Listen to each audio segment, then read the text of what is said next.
Statistike kažu da od 10 muškaraca 3 fizički zlostavljaju žene. Misleći valjda da time štite svoju čast. Real men do not tolerate or perpetrate violence against women in their schools, workplaces, homes, and communities. Nasilje nad ženama čine muškarci zbog kojih me je stid reći da sam muškarac. Čak 10% ispitanih mladića smatra da je potpuno u redu udariti žene.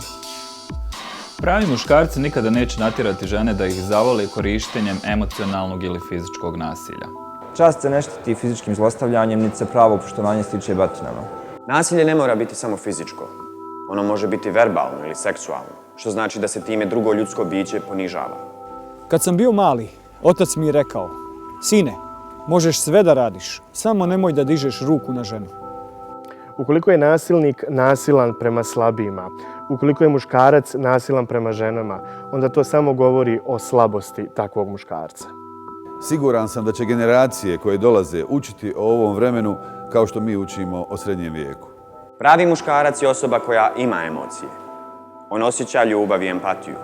Kada je nasilje u pitanju, treba imati na umu da šutnja znači odobravanje. Silne li muškosti tuči slabije, tuči žene, a tako mali miševi kad ih opravdano privede policija. Zato sam za deklaraciju uvijek u korist slabijih. Svaki pravi muškarac je partner ženama. Ja sam potpisao deklaraciju. Potpiši i ti. Potpisujem ovu deklaraciju jer mislim da pravi muškarac mora biti primjer drugima i ne zatvarati oči pred nasiljem. I signed the declaration because we need to take a stand to eliminate violence against women. Potpisujem deklaraciju jer smatram da pravi muškarac ne koristi šake ili uvrede. Potpisujem deklaraciju pravih muškaraca jer čvrsto i iskreno vjerujem u svaku njenu tačku.